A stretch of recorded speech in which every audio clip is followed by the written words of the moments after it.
ہے سب کچھ.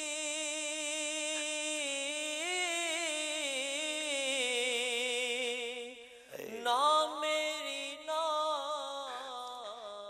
تیری اے دنیا چار دہاڑے اے جوگی والی پھیری اے دنیا چار دہاڑے اے جوگی والی پھیری نہ اے مال خزانے تیرے نہ اے مال خزانے تیرے نہ حسن جوانی تیری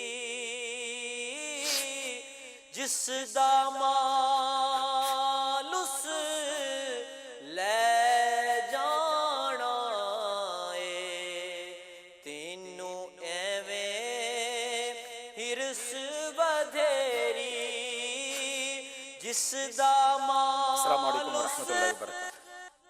کیسے بابا؟ وعلیکم السلام. آپ سے بھی مزید کیسے ہیں آپ؟ ٹھیک ہیں؟ خیریت سے؟ چنگے ملے تھے آدھے کیا ہو گیا بابا جی؟ پریشان. آپ پچھلے پروگرام میں بھی پریشان تھے. یہ وہی بیٹا جو باہر گیا تھا واپس آ گیا؟ سے کیا بتاؤں اب کیا ہوا بیٹا؟ کیا مسئلہ ہے بتاؤ. بڑی سی ضد کر رہے سمجھا دے پیار سے. ٹھیک ہے یہ پیروں کو حصہ نہیں دیتا. یہ دے میرا بیٹا، آپ کیسے ہیں؟ ٹھیک ہیں؟ آئے میرے پاس آئیں، میرے پاس آئیں. دیکھیں، آپ یہ کہہ رہے تھے، میں سن رہا تھا اپنے والد صاحب سے. پہلے تو میرا بیٹا اپنے ابو سے ایسے بات نہیں کرتے. والد تو سایہ دار درخت ہوتا ہے. اس بڑھاپے میں تو ہمیں ان کی خدمت کرنی چاہیے، ان کی دعائیں لینی چاہیے. یہ اپنے لیے تو کچھ نہیں مانگ رہے نا، یہ آپ کے لیے اور اپنی بچیوں کے لیے کہہ رہے ہیں. ماں باپ کے لیے بیٹے بھی برابر ہوتے ہیں، بچیاں بھی برابر ہوتی ہیں. یہ بہت بری بات ہے کہ ہم بہنوں کا حق ماریں. یاد رکھیے، وراثت کا جو حکم ہے نا، وہ قرآن و حدیث سے ثابت ہے. یہاں موجود اسلامی بھائیوں سے، مدنی چینل کے ناظرین سے بھی بات کرنا چاہوں گا. یہ وبا بڑی بڑھتی جا رہی ہے کہ لوگ کہتے ہیں جناب ہم نے بہنوں کا حق نہیں دینا، بھائی اپنی بہنوں کا حق نہیں دیتے. بلکہ یہ بھی ہونے لگا ہے کہ بڑے بھائی اپنے چھوٹے بھائیوں کا حق نہیں دیتے. خاندان میں کوئی یتیم ہوتا ہے تو اس کا حق نہیں دیتے. یاد رکھیے، وراثت یہ قرآن و حدیث کا حکم ہے، اس میں بالکل کوتاہی نہیں کرنی چاہیے. میں چند باتیں آپ کو بتاتا ہوں. وارث کو اس کا حصہ دینا اللہ تعالیٰ کے احکام کی اطاعت ہے، جبکہ اسے محروم کر دینا یہ کافروں کا طرز عمل ہے. احکام الہی کی صریح بالکل واضح خلاف ورزی ہے اور جہنم میں لے جانے والا عمل ہے. اللہ کریم قرآن مجید میں ارشاد فرماتا ہے وَتَأْكُلُونَ التُّرَاثَ أَكْلًا لَمًّا وَتُحِبُّونَ الْمَالَ حُبًّا جَمًّا. ترجمہ کنز العرفان، اور میراث کا سارا مال جمع کر کے کھا جاتے ہو اور مال سے بہت زیادہ محبت رکھتے ہو. سرکار دو عالم علیہ الصلوۃ والسلام فرماتے ہیں من قطع میراث وارثہ قطع اللہ میراثہ من الجنت یوم القیامہ. میرے بیٹا غور سے سنو، ہم سب کے آقا اللہ کے آخری نبی فرماتے ہیں یعنی جو شخص اپنے وارث کی میراث کاٹے گا، اللہ تعالیٰ قیامت کے دن جنت سے اس کی میراث کو کاٹ دے گا. آج میں کسی کا مال دبا لوں اور مجھے جنت میں جانے سے ہی روک لیا جائے، اس مال کا کرنا کیا ہے؟ ارے بہنیں تو بھائیوں کا مان ہوتی ہیں، ان کو حق دیجئے، اللہ آپ کے مال میں برکت ڈال دے گا. وراثت کے مسئلے میں سنگین ترین صورتحال یتیموں کو وراثت میں محروم کرنا ہے، انہیں حصہ نہ دینا ہے. اللہ تعالیٰ قرآن مجید میں ارشاد فرماتا ہے ان الذین یأکلون اموال الیتامی ظلما انما یأکلون فی بطونہم نارا وسیصلون سعیرا. آسان ترجمہ قرآن کنز العرفان، بے شک وہ لوگ جو ظلم کرتے ہوئے یتیموں کا مال کھاتے ہیں وہ اپنے پیٹ میں بالکل آگ بھرتے ہیں اور ان قریب یہ لوگ بھڑکتی ہوئی آگ میں جائیں گے. ہم کیسے جہنم کی آگ کو برداشت کر سکیں گے؟ اگر پیٹ میں آگ بھر لیں گے تو برداشت کیسے ہوگا؟ حضرت ابو سعید خدری رضی اللہ تعالیٰ عنہ سے روایت ہے رسول اکرم صلی اللہ تعالیٰ علیہ وسلم نے ارشاد فرمایا میں نے معراج کی رات ایسی قوم دیکھی جن کے ہونٹ اونٹوں کے ہونٹوں کی طرح تھے، ان پر ایسے لوگ مقرر تھے جو ان کے ہونٹوں کو پکڑتے پھر ان کے منہ میں آگ کے پتھر ڈالتے جو ان کے پیچھے سے نکل جاتے. میں نے پوچھا ہے جبرائیل یہ کون لوگ ہیں؟ عرض کی گئی یہ وہ لوگ ہیں جو یتیموں کا مال ظلم سے کھاتے ہیں. ہم کیسے یہ جہنم کا عذاب برداشت کر سکیں گے؟ اے میرے پیارے اسلامی بھائیوں، مدنی چینل کے ناظرین، یہ تو ہم نے ایک فرضی خاکہ کیا ہے، مگر دل دکھتا ہے جب یہ باتیں سنتے ہیں. ہمیں لیٹر آتے ہیں، میسیجز آتے ہیں، ان بہنوں کے میسج آتے ہیں کہ ہمارے پاس کھانے کو نہیں ہے، ہمارے بھائیوں کے پاس فیکٹریاں ہیں، گاڑیاں ہیں، مگر کہتے ہیں تمہیں وراثت میں حصہ نہیں ملے گا. آج نہیں دو گے کل کیسے جواب دو گے؟ یتیموں کا لوگ مال کھا جاتے ہیں. بھائی اگر والد کا انتقال ہو جائے تو بڑا بھائی اپنے چھوٹے بھائیوں میں حصہ تقسیم نہیں کرتے، ان کی رضا کے خلاف کام کر رہے ہوتے ہیں، اور بعض اوقات کرتے بھی ہیں تو اپنی حساب سے کر لیتے ہیں. ایسا نہ کریں.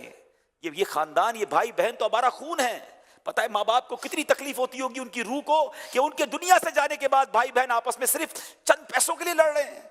خدا را ایسا نہ کریں، دل بڑا کریں. میں آپ کو پھر مشورہ دیتا ہوں، یہ وہ معاملات ہیں جو ہم خود سے حل نہیں کر سکتے.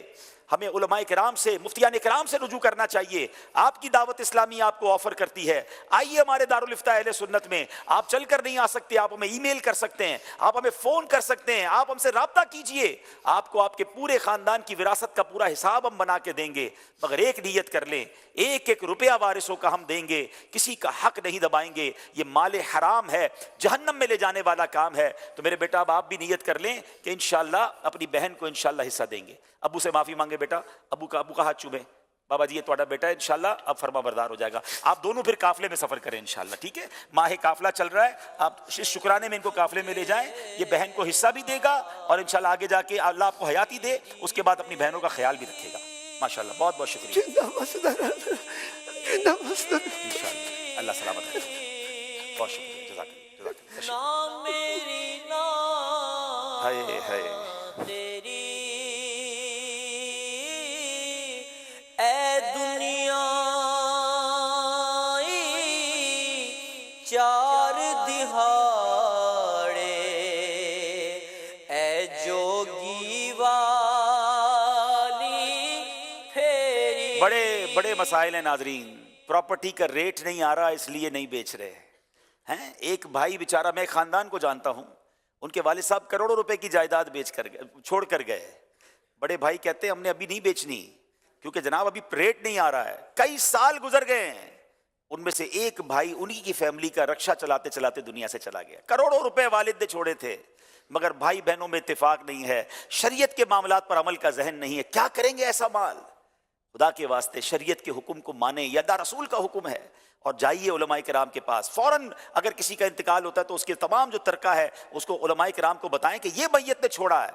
اب بتائیے ہمیں کس طرح اس کو تقسیم کرنا ہے. یہاں میں والدین سے بھی عرض کروں گا، یہ وہ والدین، عموماً ان گھروں میں یہ پرابلم ہوتی ہے جہاں والدین دنیا تو بہت سکھاتے ہیں، کاروبار تو بہت سکھاتے ہیں، مگر دین نہیں سکھاتے. اگر بچوں کی دین کے مطابق تربیت ہو جائے، قرآن و حدیث پڑھنے والے اور علم دین والی اولاد بن جائے، تو پھر وہ بھائی بہن جڑے رہتے ہیں، وہ پیار سے رہتے ہیں، وہ شریعت کے احکام پر عمل کرتے ہیں. اللہ ہم سب کو اپنی اولاد کی بھی بہترین تربیت کرنے کی توفیق عطا فرمائے. آج یہ جو سمجھ لیجیے خاکہ تھا، بڑے دکھی دل سے ہم کر رہے ہیں. ہم نے یہ جب پلان کیا تھا اس وقت بھی یہی تھا کہ کاش کسی ایک بہن کو اس کی خوشی مل جائے، کسی ایک یتیم کو اس کا جو حق کسی نے مارا ہے اسے مل جائے، ہماری مغفرت کا اور ہمارے لیے صدقے کا یہ باعث بن جائے. اس پیغام کو عام کیجیے گا، بلکہ اس خاکے کے جب ہم ویڈیو کلپس بنا لیں گے تو پلیز اس کو آپ شیئر بھی کیجئے گا. نہ جانے کیا کیا لوگ شیئر کرتے ہیں.